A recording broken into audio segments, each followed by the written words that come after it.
इस कथा के माध्यम से भगवान दत्तात्रेय अवधूत महाराज ने बताया है कि एकांतवास परम सुख देने वाला है।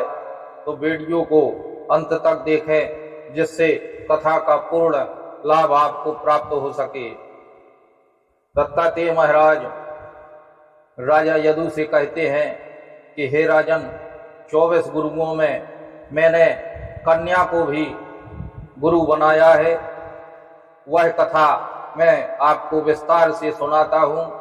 ध्यान लगा करके आप उस कथा को सुनिए। बोले राजन, एक बार किसी कुमारी कन्या के घर में वरण करने के लिए कई लोग आए हुए थे। उस दिन उसके घर के लोग कहीं बाहर गए हुए थे, इसलिए उसने स्वयं ही उनका आतिथ्य सत्कार करने का निश्चय किया। राजन, उनको भोजन कराने के लिए वह घर के भीतर एकांत में धान कूटने लगी। उस समय उसकी कलाइयों में पड़ी शंख की चूड़ियां जोर जोर से बज रही थीं। इस शब्द को निंदित समझ करके कुमारी को बड़ी लज्जा मालूम हुई।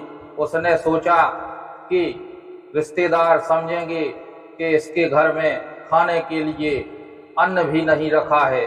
तब उसने एक एक करके सब चूड़ियां तोड़ डाली और दोनों हाथों में केवल 2-2 चूड़ियां रहने दी। अब वह फिर धान कूटने लगी, परंतु वे 2-2 चूड़ियां भी बजने लगी। तब उसने एक एक चूड़ी और तोड़ दी। जब दोनों कलाइयों में केवल एक एक चूड़ी रह गई, तब किसी प्रकार की आवाज नहीं हुई। राजन, उस समय मैं भी लोगों का आचार विचार निरखने परखने के लिए इधर उधर घूमता घामता उसी स्थान पर पहुंचा जहां पर वह कन्या धान कूट रही थी। उस कन्या से मुझे यह शिक्षा प्राप्त हुई कि एकांतवास ही सुख का कारण है। यदि अधिक मनुष्य बैठे होंगे तो कलह की स्थिति बनेगी। 2 आदमी साथ रहते हैं तो भी शांतिप्रद बातचीत हो सकती है। तो कन्या की चूड़ी के समान अकेला रहना और विचरण करना परम सुख को प्रदान करने वाला है।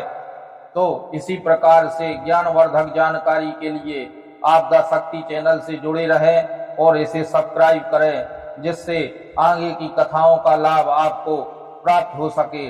कमेंट में जय श्री कृष्ण लिखना ना भूलें।